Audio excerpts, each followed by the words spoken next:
The champ is here. We will definitely not shut up and dribble. The champ is here. I must be the greatest.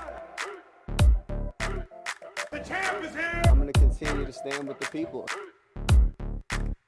The champ is here. I will not lose. I'm a bad man. I shook up the world. Yes, welcome. You could have been anywhere in the world, but you are here with we. My name is EJ, and I got my man. Hey, mate. He is the DB of the show, and we are Black in Sports, giving a voice to the culture that won't shut up and dribble. Here, interviewing the best professionals in the game and in the boardroom, covering it all, laughing at it all, while providing a platform to be heard. Well, to welcome this guest, it is all in his name. So, Black in Sports congregation, well, let's welcome Bishop Geoffrey B. Dudley, Sr., PhD, Doctor of Ministry, and the Senior Pastor of New Life. Let's clap it up. Yes. All right, Bishop, how are you doing tonight? I'm doing very well. I mean, man, I feel honored to be a part of your podcast here. It's just awesome. And now you've given me a whole new congregation too. I heard the intro. Absolutely. So, hey, how we like to start the show is we ask you for a shoot your shot moment, man. And this is just a time where you bet on yourself and you went out and win or lose, you went for it. Okay, shoot my shot on Anything. It could be starting your career. It could be, why you decided what school you went to, or how the first lady became the first lady. Hey, shoot my shot. I mean, I tell you right now, though, shooting my shot tonight is all about Breonna Taylor. There you go. Yeah. I am really totally, let me try to put it this way. I had a Caucasian pastor that is a friend of mine reached out and texted me. And he asked me, how was I? Wanted me to know that he was praying for me. And I told him I was completely frustrated with America. Mm-hmm. I have worn the uniform of our country proudly. Yes. At 21 and a half years, retired lieutenant colonel, chaplain. And right now I'm angry, frustrated, tearful, all of that, and very, very concerned about not this present moment as much as I am about the future moment. So shooting my shot this morning, or this evening rather, today, is really all about Breonna Taylor, the injustice that we are dealing with in this country. And people have said that the justice system is broke. It's not. It's doing exactly what it was supposed to do. That is, lock us up and let everybody else go free. There you have it.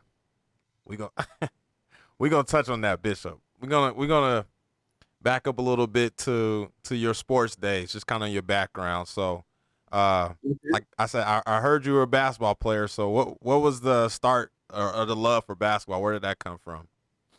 Well, I tell you what, my love for the game came from me being taller than everybody else. That helps. You can't coach tall, baby. And the fact that I remember so well, my brother, one of my oldest brothers, I'm the youngest of 11. Okay. 5 boys and 5 girls. And my brother went to the Navy, came home. I was playing high school basketball at the time. Never forget it. And he says, Jeff, I'd love to see your name in the paper one day. That did something for me. And actually at the time I wasn't playing high school. I was just playing. I was probably in elementary school. But the bottom line is that my love for the game came from, a house full of boys, being tall, and wanting to be like Paul Silas. You don't know who he is. I do know who Paul. I know him from coaching. I don't remember him playing. Yeah, I remember him playing. So I had no game in terms of shooting. but I could go get that ball off the backboard. Okay. Yeah, so that's where my love of the game started, and I really enjoyed it playing. I played 24-1 in high school. Mm-hmm. We lost in the sectionals. Oh, that's what I was going to ask. I saw the 20 because you were a co-captain, right, in the high school team. Mm-hmm. And 24-1, I'm like, okay, maybe you just got that one loss, but y'all lost in the sectionals. Lost in the sectionals. Mm. Do you Yeah. remember? You remember something from that game? I do, and I got a technical, Uh, and that technical turned the game. Mm. I'll never forget it. That taught me a lesson that I've never forgotten, and that goes all the way back to 1977. I'll never forget that. Now, it was rumored, to this day, you can get people out of my high school class that will tell you that the game was, the referees were bought against us, and that a famed KKK in our country, in our county, paid the referees because my high school team. Now this is all rumor, but you can always hear it in my hometown to this day. That my high school team, in every varsity sport, we only lost one game. Wow. wow. In every, from golf to tennis to football to basketball. And well, anyhow, here's the story. This famed KKK guy did not like the fact that this black team was going to go to the state when the predominantly white football team didn't. Paid for the referees, and we played the game against Raleigh Broughton High School, and it was unbelievable. All of the starters fouled out Wow. by the fourth quarter. I was the only starter left. I had a reaction to a call the referee made, and he called a tech, and I'll never forget it. Never forget it. Wow. This is Goldsboro, North Carolina, right? Goldsboro, North Carolina. The school board gave us trophies that said 24-0. Wow. Because it was that controversial, like people, you could see it. Yep. Wow. Some things don't change, do it? No. No. I think we're going to have a consistent history lesson right here tonight. So Absolutely, man. what position did you play? I played center. I mean, go back a minute. This is, before everybody were giants. So I was a 6'4" center, and we had a front line 6'4", 6'4", 6'5" front line in high school. Ooh. Wasn't bad. No, Yeah, that's not bad at all. That's Absolutely. a good size. Yeah. And So- your job, you was grabbing the boards. Killing the board. Let's just be precise. If it was off that board, I had that ball. And That's I'll never awesome. forget it. One time when we played, one of our teams and Dean Smith came to scout us. Wow. Okay. Personally came. Okay. And so, North Carolina, Dean Smith on the sidelines. I mean, what can you say? Mm-hmm. And I got 13 rebounds that day. Never forget it. Called you Windex that night, huh? Windex, baby. Not the cheap stuff. Hey, Windex. clean it up. So who did you model your game after? Was it Paul? It was Paul Silas. Nice. He Nice. couldn't shoot worth a nickel. So 11 brothers and sisters growing up in the household. So that definitely makes you competitive, man. How was that growing up? It was very competitive, and I got beat up a lot. I was the youngest, Oh, that's right. and the script has flipped though. I'm more the Joseph in the family now. Uh-oh. Get him. Let's go. Yeah, he sent me forward. So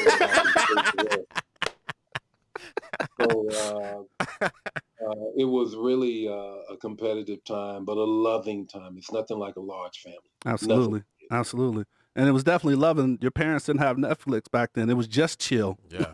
It was A lot, still, John. baby. That's all it was. It was watching the Ed Sullivan Show, the Uh-huh. Carol Burnett Show, and all those variety shows. That's what we did. That's awesome. So moving forward to after high school, how did you select the college that you were going to? How did I select the college? Yeah, North Carolina. North Carolina. Greensboro. Well, let's go back now. You remember what I said. Mm-hmm. I couldn't shoot. So nobody trying to really scout no guy that just rebounds. Right.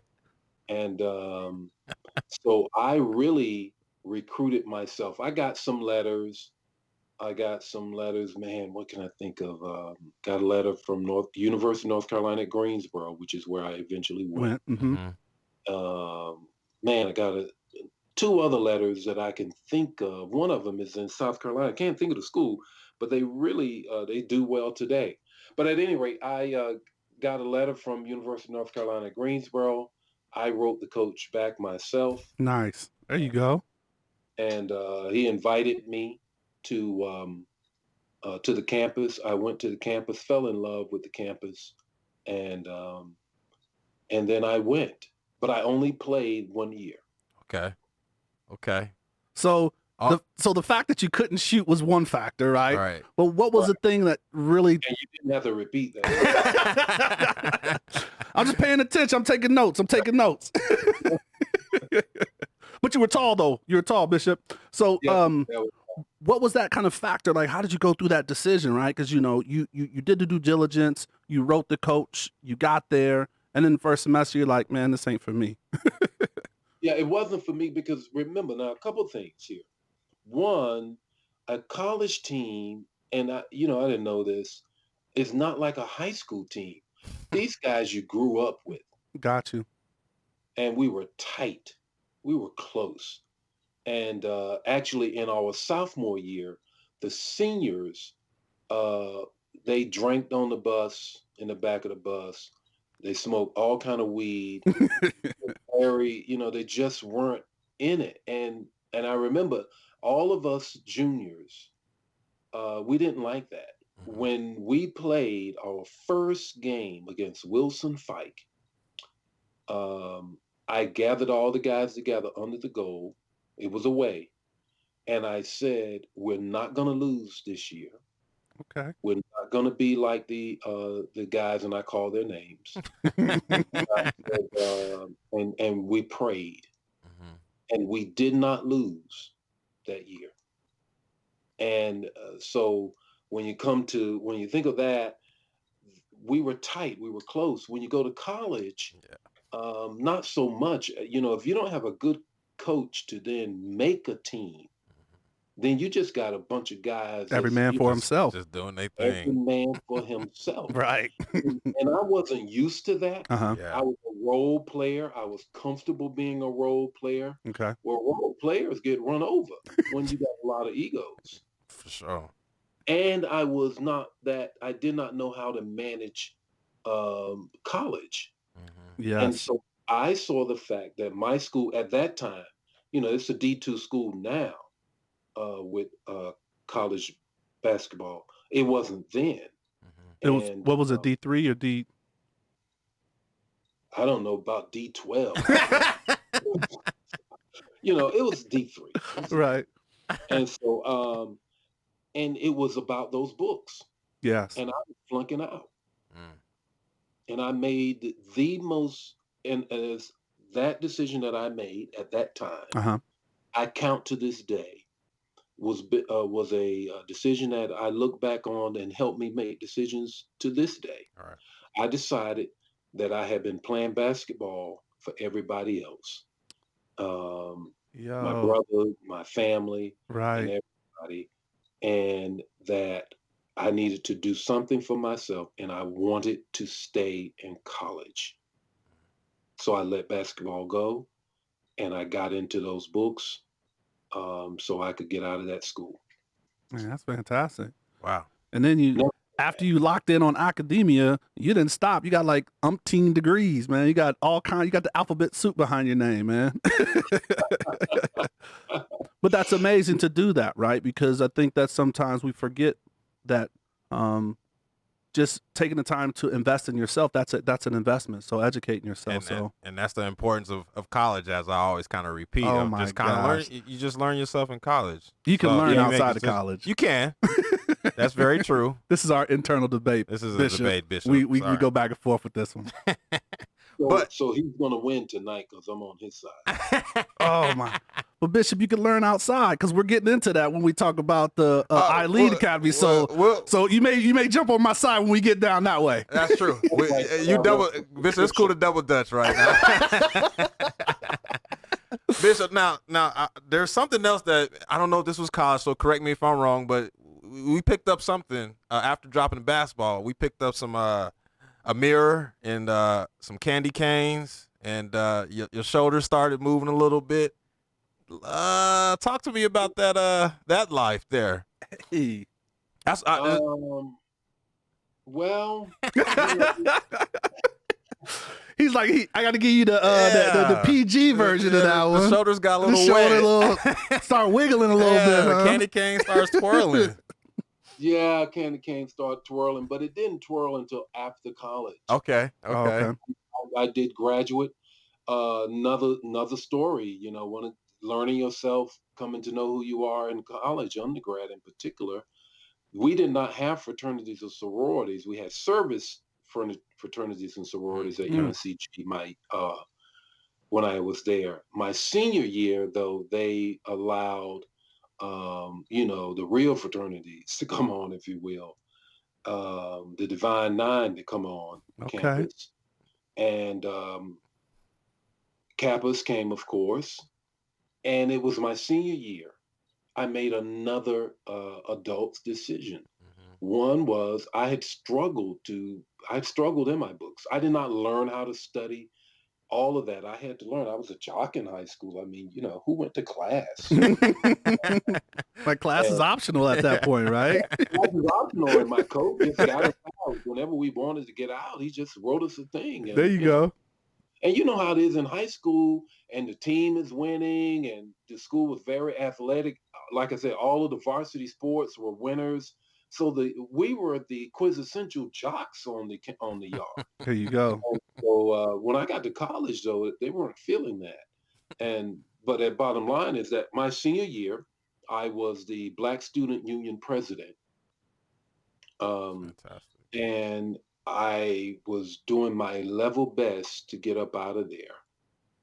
I had not yet gotten a cumulative GPA of a 2.0. I started out with a 0.50.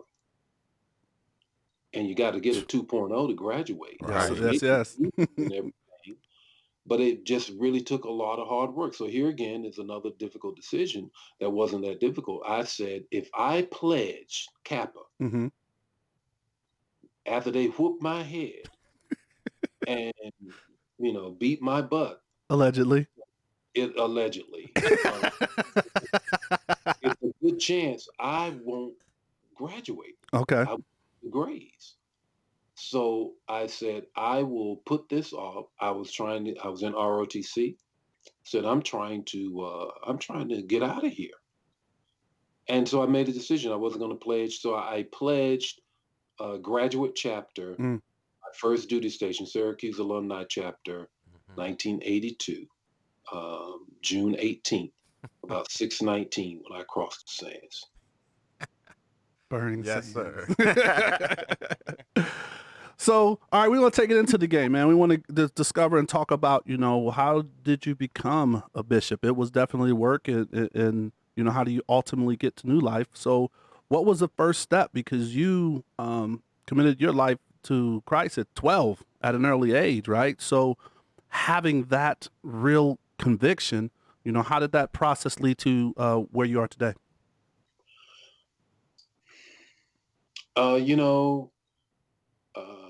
I did a lot giving my life to Christ at age 12, of course, being called to preach at 13, coming up in a um, house where your dad is a preacher, and all of that, the PK, it's all around you.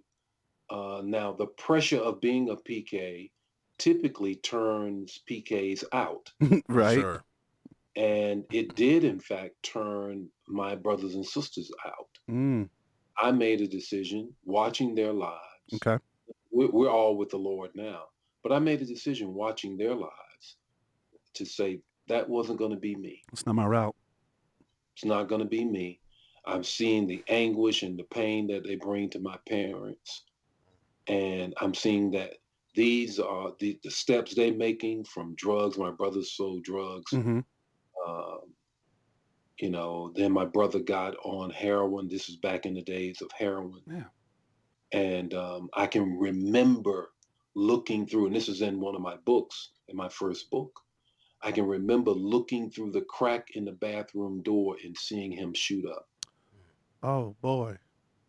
And seeing that kind of thing convinced me that ain't what I want That's to not do. the route. Right. Right. And so that just put me on that track to doing whatever I could to progress into being successful in whatever I decided to do. So it was ministry, it was being an Air Force officer, then a chaplain, and then on to being a independent or non-denominational church, connecting with a college of bishops, the Pentecostal African American College of Bishops, which has criteria similar to Collegiate, similar to United Holy Church, and Okay. I came up through that, and then I was consecrated. I actually consecrated 11 years, October the 10th. Wow. Oh, Congratulations. That's amazing. For sure. So Yeah. through that collection, is that where it said under the spiritual covering of Bishop Jakes, T.D. Jakes? Now, I read in the Bible. yeah, that comes as a result of because you have this consortium of independent churches, Okay. non-denominational churches, Uh-huh. and again, we have this pursuit of going after things, which I've always done. So, being under his covering, how can I say it? Every Tom, Dick, and Harry doesn't get under his covering, No, I Yeah. definitely understand that. We do. and so I pursued it.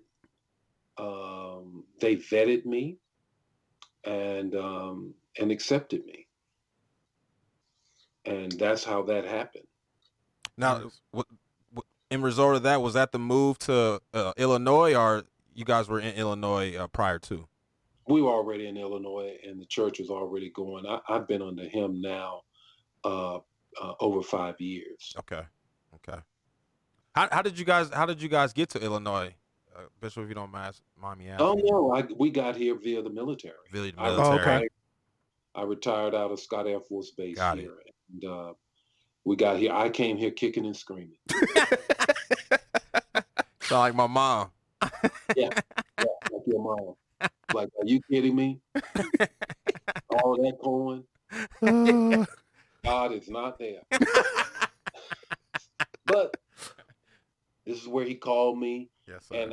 and it really impressed upon me that I was called here when this nationally wonderful pastor, won't call his name, but he said that said to me, he said, I could not have made a successful ministry in this cornfield. wow. And that hit me Mm-hmm. like a ton of bricks. You have to be called to the place that you're at, not just the church, but to that region. Mm-hmm. So God gave me what he needed me to have to be successful in the Midwest. That's and I'm awesome. happy here. That's awesome. That is big time. So one of the things that I think was really interesting is that another tie to sports is you actually have a dedicated sports or athletic ministry. And, I've traveled, I've lived in different parts, and that's really the first time I've heard of, a church, especially of your size, dedicating and understanding how As an athlete, there's so many values and cores and things that, bring us into sports and we learn from it, but that you've dedicated a ministry to that. So what gave you that, spark or tell us just a little bit about that athletic ministry? Well, the piece is this. I understood that you got to give men something to do or they're not going to hang around. Yeah. Okay. They're not going to connect to your church just coming to church. That's what women do. I ain't throwing shade. I'm just speaking facts. Facts. Yes, sir. Men, you're going to have to give them something to do. Because the first thing a man does when he comes into a room with a lot of men, he sees who's the man on the top of the hill. Yeah. And then he sides up whether you can knock him off. Now, knock him off, you knock him off, and you become the guy on the top of the hill. Right. If you can't knock him off, you decide then, okay, I'm either going to serve him, and then in any service that I get, is it going to be of any kind of substantial way? Mm-hmm. And if it is, then I'll hang around. But if it's not, then I'm gone. Mm-hmm. That's true in any organization. Wow. Men role. So having a sports ministry, give men one more thing that says you are important, we acknowledge you, and you are recognized. The preacher in this church is not the only man that is recognized in this church. Man. And that even goes back to just your role on the basketball team in high school and early in the college as the rebounder. You said yourself you was a role player, so you weren't the one that was, shooting and scoring 30 points a game, but that person that was scoring 30 points a game, he knew how important you were to the team and its success. So that's big time. Yeah, it is. And so I tell the men of the church all the time, I need strong men around me. Mm-hmm. Any man that don't want strong men around them always wants soft legs around them is a problem. And so that I always wanted strong men around, and I'm comfortable with that. And that's part of that, as you said, the whole role play. Mm-hmm. And I think men buy into that. Absolutely. So, is it just basketball that you lead off with, or have you developed, is it going into a multiple sports? I did play 1 year football. My number was 88. Okay. And that has nothing to do with Michael Irvin, man. I think that you may be a Cowboys fan, and I was hoping that's not the truth. It's Drew Pearson. Is it Drew Pearson? That was Drew Pearson, but it was before Drew Pearson's day. Before his day. That was John Mackey. Ooh. Yeah. See, again, I do. Pops taught me well. I know John Mackey. Yeah, Baltimore coach. Mm-hmm. And so I really liked him, and I wore his number, and I enjoyed playing football, love football. And yes, I am a Cowboy fan, but I am not intimately involved with them. That I don't even know what to say to that. I love that. Now, let me explain. If you get intimately involved with the Cowboys, heartbreak, you will break your heart. Heartbreak. So you have to know the limits. You cannot let them stay over at night.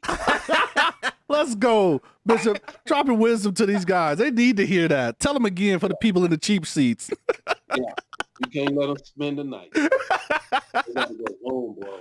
You know what? I appreciate that. From every Cowboy fan listening, you have learned that was a nugget and some wisdom for you guys to proceed and be successful in life. Oh, that's awesome. All right, so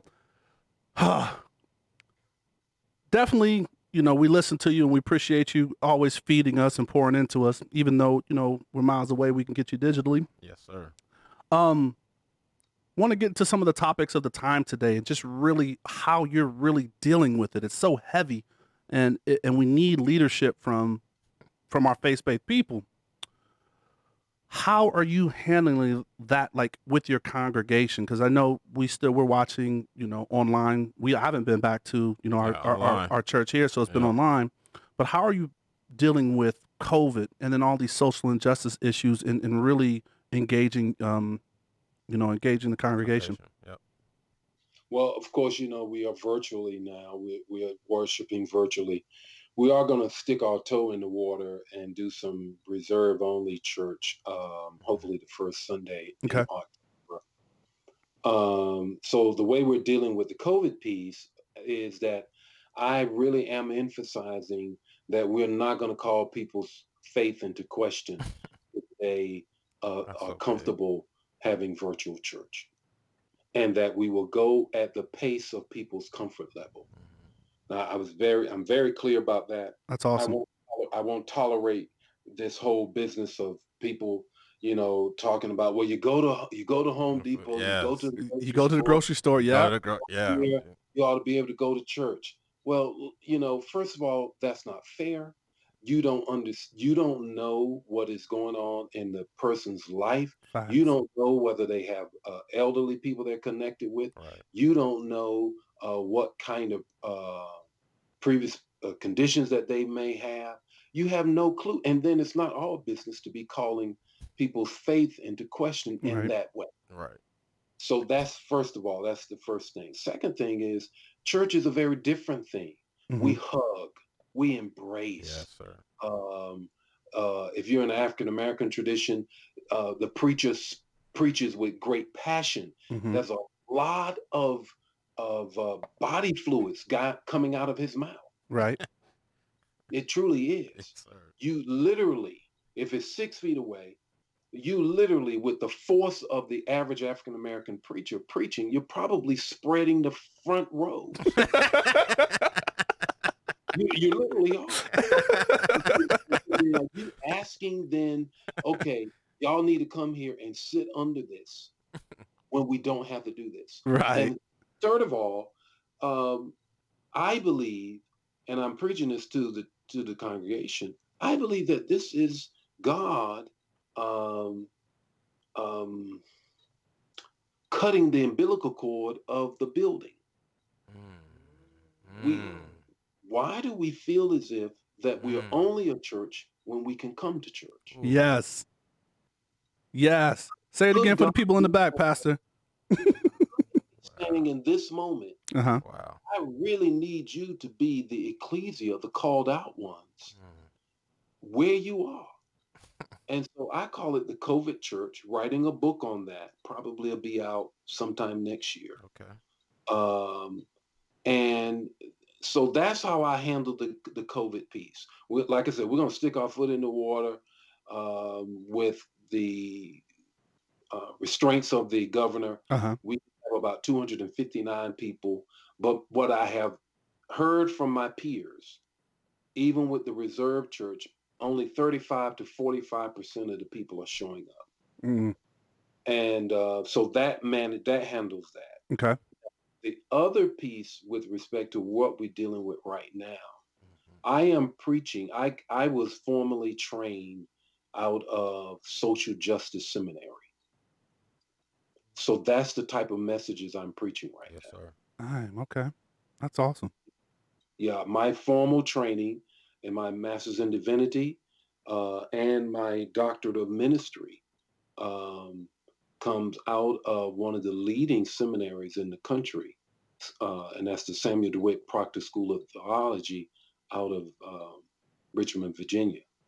And it leads in training pastors this social gospel, that particular prescript of scripture and teaching. Now, interestingly enough, I just finished my PhD from a church that is totally opposite of that. Okay. And that's Regents University. That's Pat Robertson, who embraces Donald Trump. So I have a look on both sides of the world. Which is needed, right? I mean, you have to understand to be well-rounded, right? You have to understand both sides of the things to be of value, right? To tell a complete and full story. Absolutely. So in studying, is this where coon theology came from?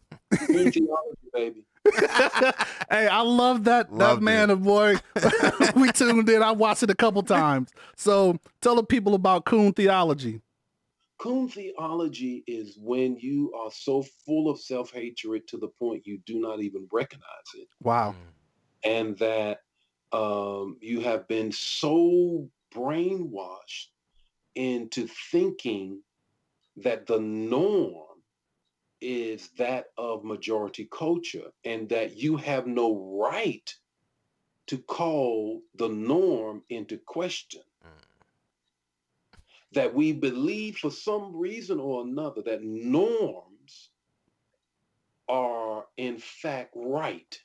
They're not right as Absolutely. much as they are the norm. All right. And so coon theology is they then embrace the norm and push back when you find Black Lives Matter.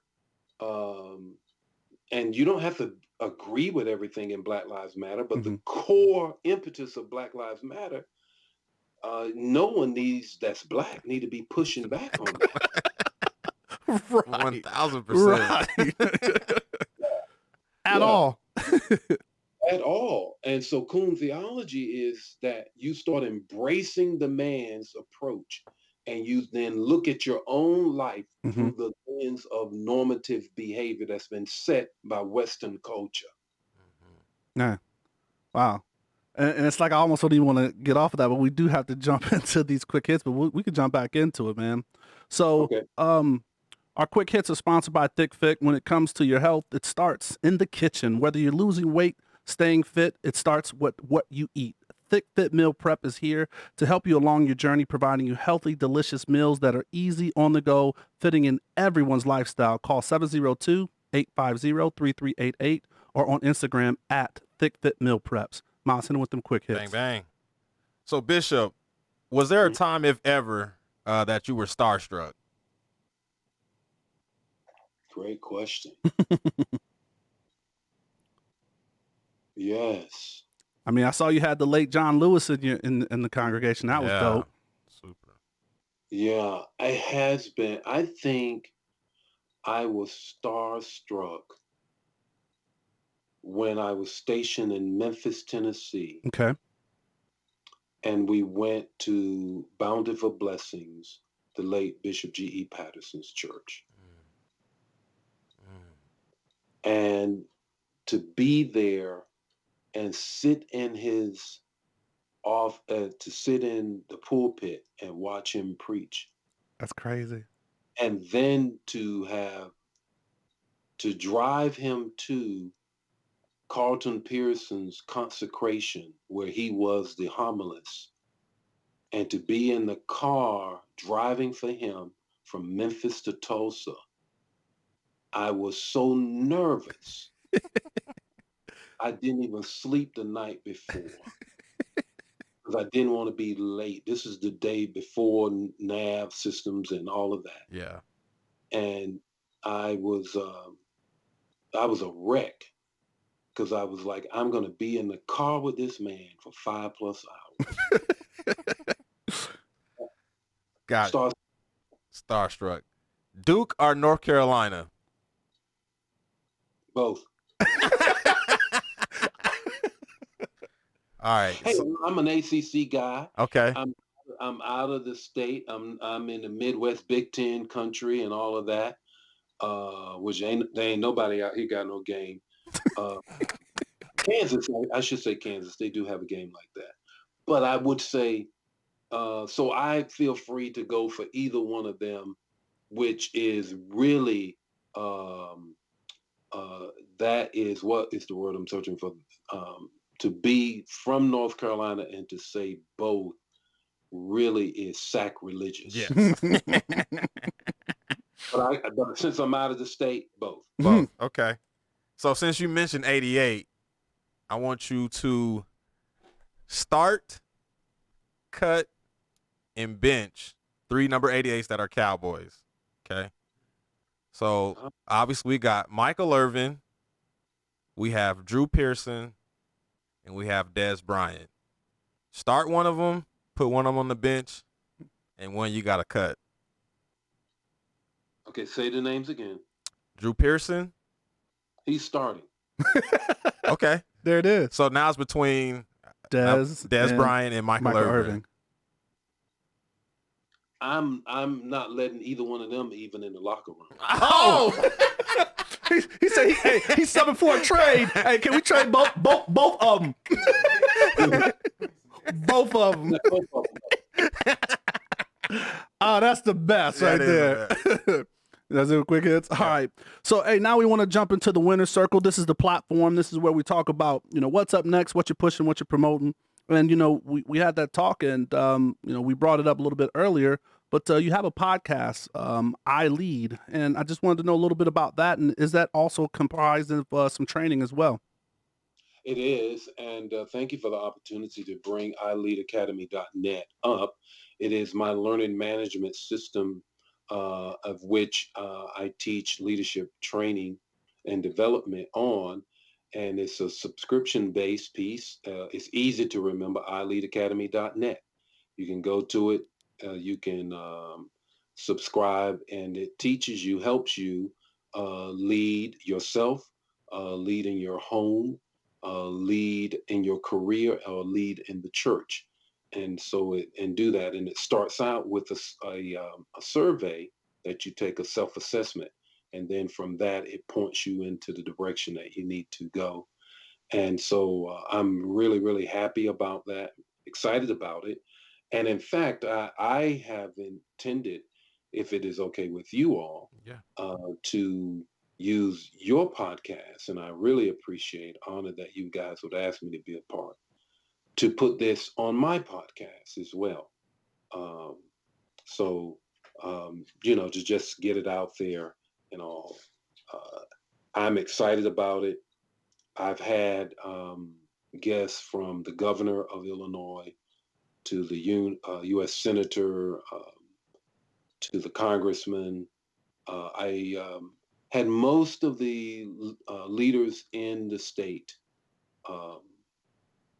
on the podcast. And then I've had leaders in the spiritual world as well. Wow. So not only the podcast, you mentioned you've written several books, and it looks like we have another one that you're going to be writing. The COVID book is like, but your next book that's coming out is Family-ish. When is that dropping, and what's the story behind that book?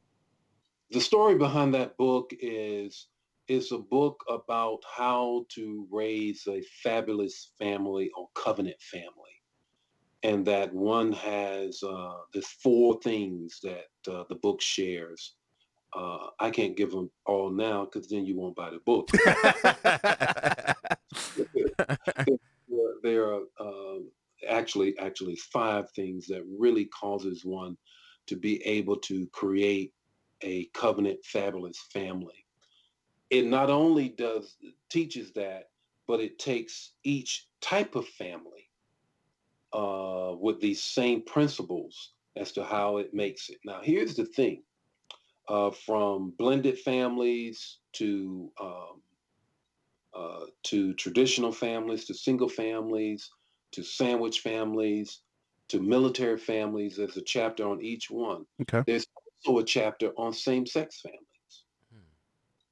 And I think that it's going to be very interesting for those of my faith and people in faith to read that chapter. Absolutely.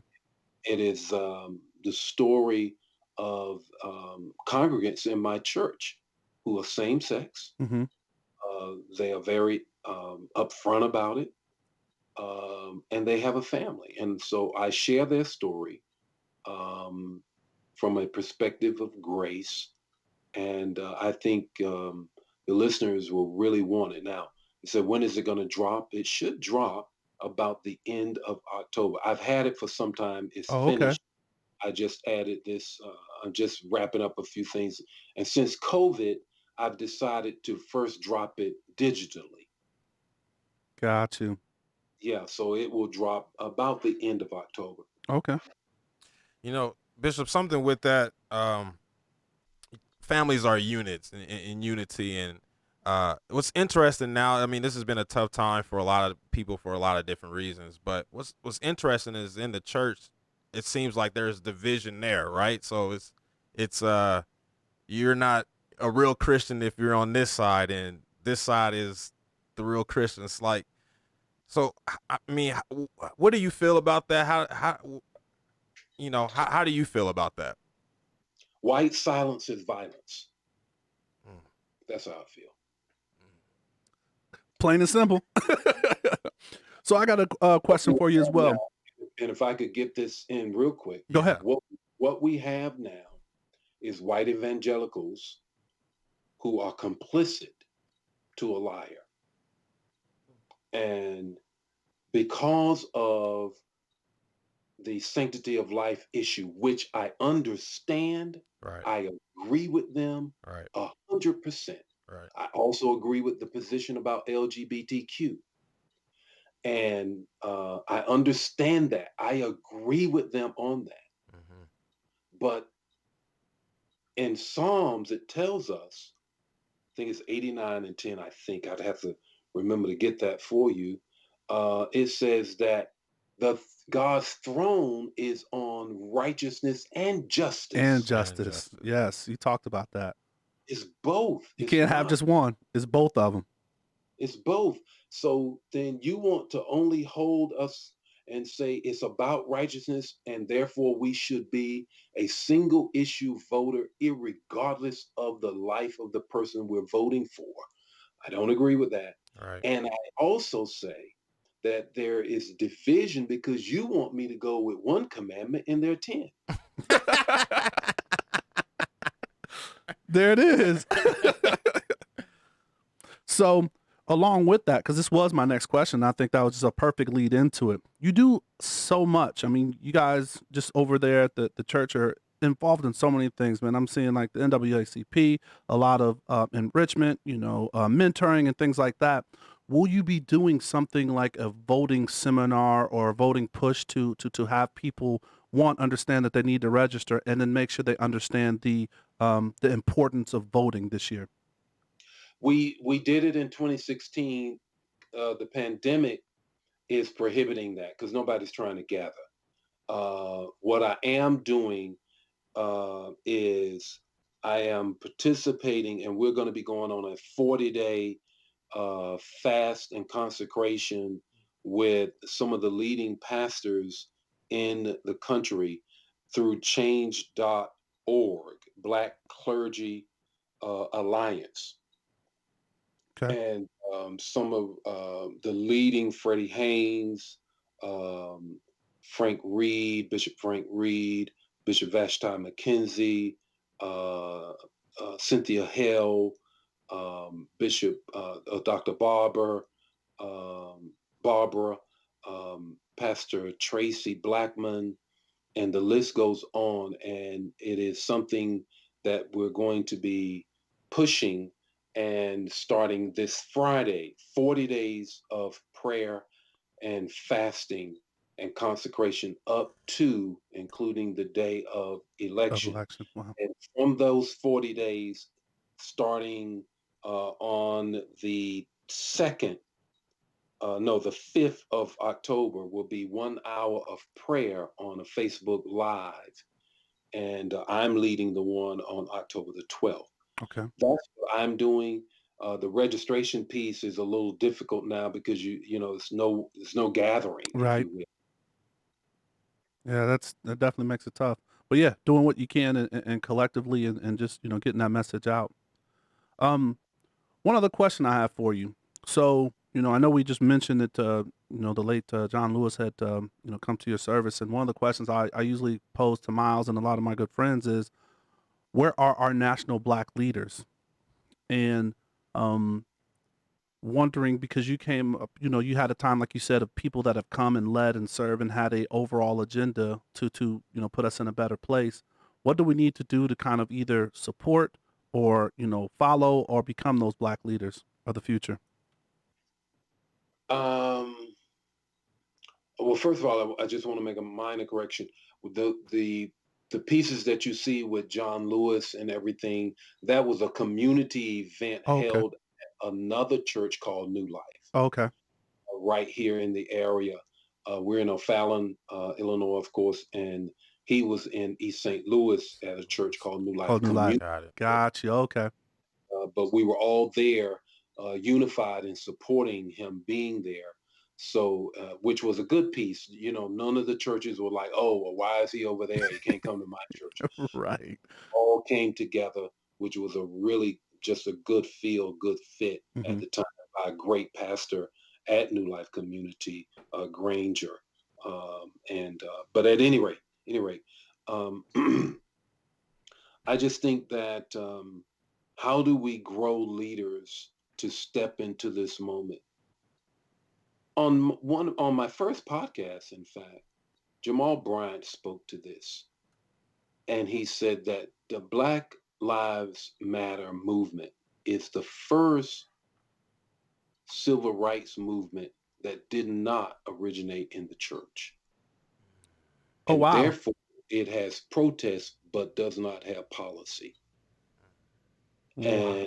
as a result of that,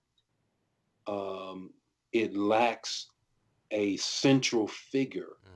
Now, the decentralization of Black Lives Matter is good, but it cuts both ways. Yes. And so the decentralization is, it causes an organization to be nimble, to be flexible, and to apply itself to whatever is in that context. Correct. Um, it cuts the other way that when you need a unified voice, one voice speaking, then when you don't have that, Right. All right. That's lost. Mm. it's lost. But I believe, and John Lewis pushed this, that those leaders, those next leaders are in Black Lives Matter right now. And we have to believe that somebody will emerge, many will emerge, and then we will all come together. I think more this time than with Michael Brown. I think this time around, there's more of a connection between Black Lives Matter and the Black church. Yes, sir. No, that's I big. think first time around with Mike Brown, it wasn't as much. Tracy Blackman, Pastor Tracy Blackman, is a dear friend of mine. She was in the midst of that Okay. uh, over in Ferguson, All right. uh, Missouri. But I think there's more of a connection now. And I hear um, leading Black pastors, like the ones that I was just on this call with earlier today, Uh-huh. defending and coming to the defense of Black Lives Matter. In fact, I have my shirt on today. I thought I was going to be on TV when I was talking with you guys. So I put my It looked good, extra medium. It looks good on you, Bishop. but at any rate, man. But I think that's what has to happen Yes, sir. is that we permit them to emerge, and I believe that they will. I don't know how we formalize it though, All right. because in Black Lives Matter, it's led by, as we said, decentralized, but it's very diverse in every way to include sexual orientation. Right. Yes. And that therein lies, how do we manage that? How do we manage that? Mhm. Do we look at and say, okay, we have more things and we have more greater common good than we do how we differ on this particular biblical issue Right. here. No, that's spot on. That's definitely 100%. spot on. All right, so time flies when you're having fun. Bishop, we bring this part of the show. We like to call it the assist, but tonight we want to call it the manna. So Oh, we want you to give us the text, the talk, and the takeaway. wow. But what we want to do is just kind of, if you could give us, a gem, a coaching moment, a mantra to live by, a scripture, or just something that's a great takeaway for everything that we're dealing with, but just something that resonates with you that would be great for our audience. But yeah, just if you want to leave us with something tonight, the floor is yours. Wow, you guys, you make it so hard. Oh, man. Let me think here. I think that where we are right now is we are in a do or die. Mm, If we do not seize this moment, we can die in many ways economically, socially and culturally. Not culturally, let me take that back, but economically. And the struggle that we have is that what we are praying for, other Christians are praying against. And the concern is if the president is reelected or steals the election, as it is reported that he has every intent of doing, then they will claim that God has spoken. And so we may be in for a rough ride. 2020 may not be over. Ugh.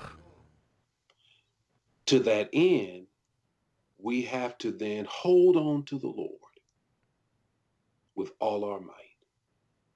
Because when we look at the biblical writ, it tells us that there were far more corrupt kings over Israel and Judah than there were honest kings. Wow. So if they made it, we will make it. Yes, sir. We gon' make it. Wow. That's a word. Yo, thank you. That was honored, Bishop. Truly honored. And I mean, thank you, definitely for staying up for us. Yeah, for sure. Hey, we truly appreciate you. Thank you. We're definitely going to put a lot of this stuff in the show notes, and we'll follow up with you, of course, down the line. And also make sure we do share the manna here. So if you didn't know what we were talking about, that's the manna that we check in with Pastor.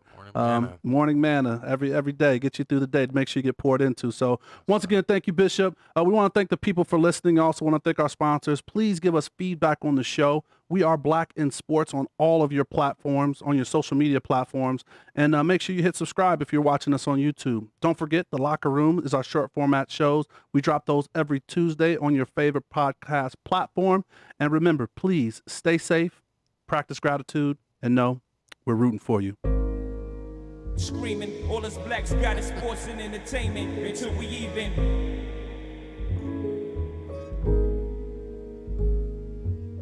Assuming I'm rooting for everybody that's black. Yeah. Yeah. Assuming I'm rooting for everybody that's black. Yo. Look. Assuming I'm rooting for everybody that's black. Spent about 2 racks on handmade new rags. Assuming I'm rooting for everybody that's black. That's everybody from sports to college class to rap.